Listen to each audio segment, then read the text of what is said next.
Good morning, children. This is Shivalsa speaking. In the previous video, we had a discussion on find the squares of these following numbers and all that. I had shown you some examples of like 36 by applying some formula, a plus b whole square and a minus b whole square.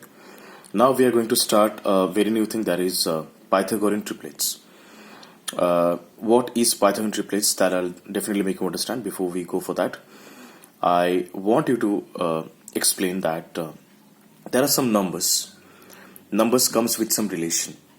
The numbers are 2m, m square minus 1 and m square plus 1. These are three Pythagorean numbers. These numbers are known as Pythagorean triplets. The numbers are 2m, m square minus 1 and m square plus 1. These numbers are Pythagorean numbers. The numbers, whatever we consider, that numbers comes with a relation. For an example, I want to find Pythagorean triplets of 6. 6 is a number, and these numbers, Pythagorean numbers, I have to find. What are those numbers? Let's check it out. The number is 6. 6. The Pythagorean numbers are, the formula are 2m, m square minus 1, m square plus 1. So which number I got right now? I have taken that number is 6. I'll write 2m is equal to 6. Let 2m is equal to 6. So from here, I have to find the value of m. Why am I considering? Because one number out of these three numbers, 2m is a number, m square minus 1 is a number, m square plus 1 is a number. These three numbers are known as Pythagorean triplets. These three numbers are Pythagorean numbers. So one number I want to consider, one number 2m. 2m is one number. That number I want to consider as 6. If I take 6 as 2m, so from here the value of m is 6 by 2, 3 to the 6, I'll get m is equal to 3. I got the value of m is equal to 3. That's not my answer. The value of m I got 3. So that is what I'll implement in m square minus 1. As I just now got the value of m as 3, that is what I'm going to implement over here. M square minus 1 means it's 3 square minus 1 means 9 minus 1 is equal to 8. Next number is m square plus 1 means 3 square plus 1 means 9 plus 1 is equal to 10. So those numbers are, so naturally I got m square minus 1 as 8, m square plus 1 as 10, and value of 2m which I've already considered 6. Therefore the Pythagorean triplets are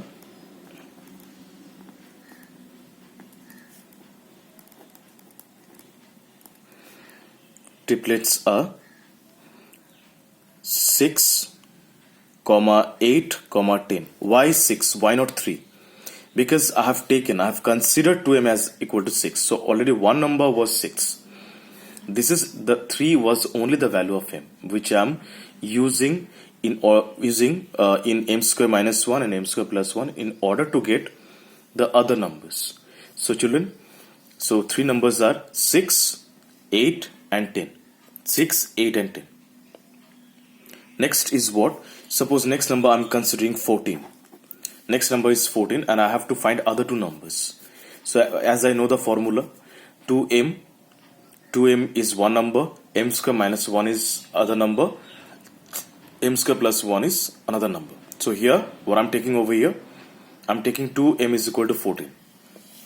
I'm taking let 2m is equal to 14. So from here, m is equal to 14 by 2, 7. So the value of m is 7. I got the value of m is equal to 7. Now that is what I'm going to implement in m square minus 1. So m square minus 1 means 7 square minus 1. 49 minus 1 is equal to 48, and other number is m square plus 1 means 7 square plus 1 means 49 plus 1 is equal to 50. These are the numbers. So what are those Pythagorean triplets number? Pythagorean triplets number are 14, 48 and 50. These are the numbers which I got from 14. Means the value of 14 would have considered one number was 14, other two numbers were 14 and 50. So Pythagorean triplets are 14, 48, 50. These are the numbers. So here the value of m I got 7, and 7 which I used in order to find m square minus 1 and m square plus 1. So children, this is the process in order to find Pythagorean triplets. Here there are some more questions are given. The more questions are possible ones digit of the square root of each of the following numbers. I wrote some numbers: 9801, 9801, 99856, 998001, 657 666 These are some numbers, and I have to find the square root of each of the following numbers, possible ones digit. Suppose children, 9801, 9801 is a perfect square number. Suppose 9801 801 is a perfect square number. So if I find the square root of this particular number, what can be the possible ones digit? What can be in ones digit place or one digit place?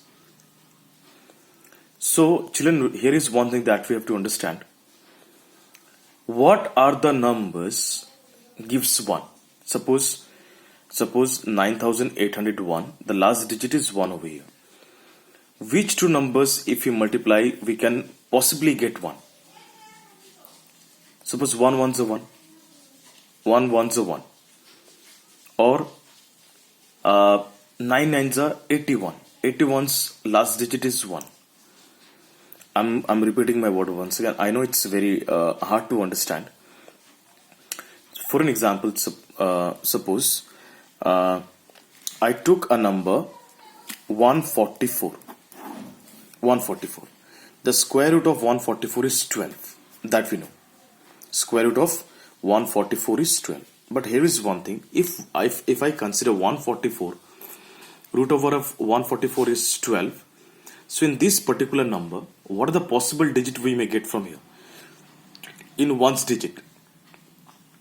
In ones digit, what are the possible digit we can get from here? Suppose 12. 2 2s are 4. What are the numbers if you multiply we can get 4? 2 2s are 4. 3 3s are 9. We're not getting. 4 4s are 16. Not possible. 5 5s are 25. Not possible. 6 is 36. Not possible. Only 2 2s are 4. So here we can match. Our answer was 12, and the answer of in the answer 12, the ones digit is 2, because 2 2s are 4. Because 2 2s are 4. Similarly, when we are considering 9801, so in that particular number, 1 comes from, in the first digit 1 comes from, like either 1 ones are 1 or 9 nines are 81. 81's again first digit is 1. So naturally, if we are taking square root of this particular number, the possible ones digit, I'm not saying it's confirmly 9 only or confirmly 1 only. I'm not saying that. Possible. It may be possible 1 or 9. Similarly, when we're talking about 99856, 6, the last digit is 6. Which number, which two numbers product may give 6? It can be either 4 4s are 16. 4 4s are 16's first digit is 6, or 6 6 are 36. First digit is 6. So possible digits are 4 or 6. Next again it's 1. 1 means either it could be 1 or 9. Next last digit is 5. Only 5 into 5 makes 25, and 25's first digit is 5. Children, from 1 to 9, check out multiplying the number, same number, in order to get the last digit.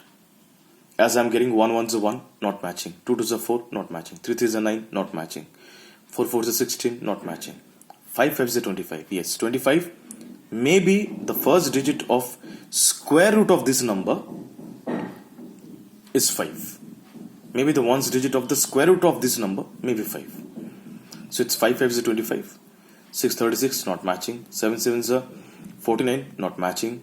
8 8 is a 64, not matching. 9 9 is 81, not matching.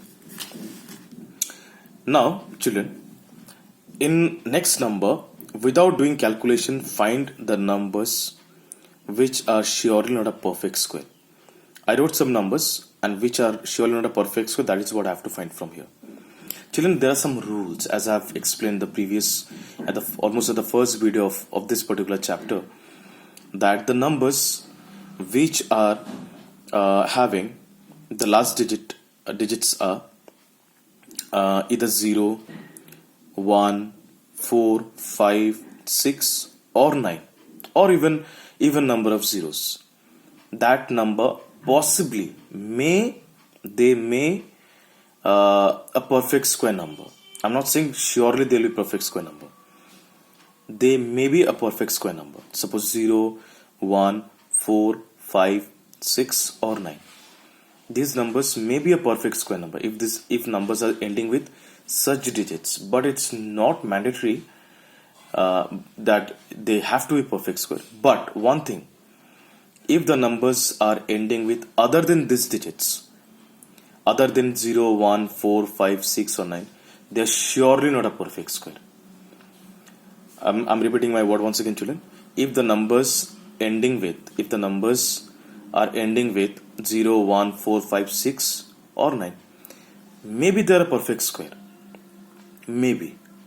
But if numbers are ending with other than these digits, they are surely not a perfect square. As we can see, 153 is not a perfect square, guaranteed, because last digit is 3. It's not a perfect square at all. 257, last digit is 7. It's surely not a perfect square. 408, last digit is 8. It's not a perfect square at all. 441, last digit is 1. It's surely not a perfect square. Maybe, maybe it's a perfect square, but in this particular number, as we are having 1 at the last digit, maybe it's a perfect square, but 408, 257 and 153, these numbers are surely not a perfect square at all. So children, in the next video, in the next class, we will be discussing about finding the square root of the repeat of some numbers like 100 or 169 by repeated subtraction method. I'll explain you, I'll teach you how to find the square root of a number by repeated subtraction method. Till then, children, thank you so much.